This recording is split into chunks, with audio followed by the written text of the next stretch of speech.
النهاردة عيد ميلاد بنتي سيليا، كل سنة وانت طيبة يا أحلى سيليا في الدنيا والعمر كله ليكي حبيبتي.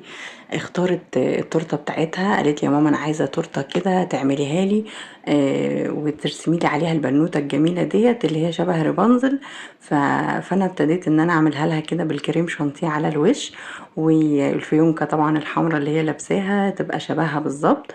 وقدرنا نعملها وعملنا بقى شوية الصور والأشكال دي عشان هي تلزقها بنفسها وتبقى مبسوطة وفرحانة، وتحس ان هي اللي نفذت التورتة كلها، شايفين؟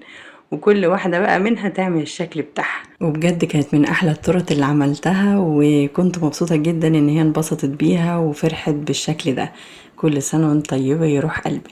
وهنا بقى احتفلت بالتورتة بتاعتها، وكان بجد يوم جميل جدا، والتورتة طلعت تحفة بالشكل ده. كفاية ان هي اشتغلت عليها بنفسها.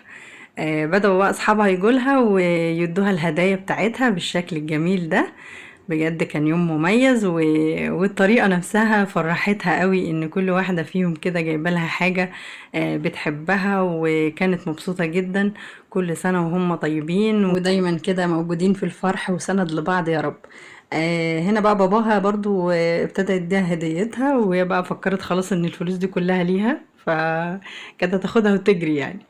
فبجد كانت مبسوطة قوي. واخوها بقى طبعا احتفل بيها، وبرضو كنا كلنا حواليها، وكانت في منتهى السعادة في اليوم المميز ده. ربنا يخليهم دايما سند لبعض، ودايما كده فرحانين ومبسوطين. كل سنة وانت طيبة يا أحلى وأجمل سيليا في الدنيا، ويخليكي لينا يا رب، ودايما ترسمي كده السعادة على وجوهنا كلنا، ونبقى مبسوطين وفرحانين كده بنجاحك وتفوقك في الأيام اللي جاية. هنا بقى ابتدت تحط الشمعة بتاعتها 5 سنين، وهي داخلة بقى خلاص كي جي 1. فكل سنة وانت طيبة يا روح قلبي. يلا ماشي اعملي بس لا كده. birthday to you. Happy birthday to you. Happy birthday to Celia. Happy birthday to you. هنا بقى ابتدت تطفي الشمع بتاعها وقطعوا بقى التورته هي وباباها بالشكل ده. وطبعا بقى قرايبنا وبنت خالتها وكل الحبايب كلهم كانوا موجودين. كل سنة وانت طيبة يا قلبي. وهنا بقى ابتدت تشوف بقى الهدايا بتاعتها وفرحانة بيها جدا.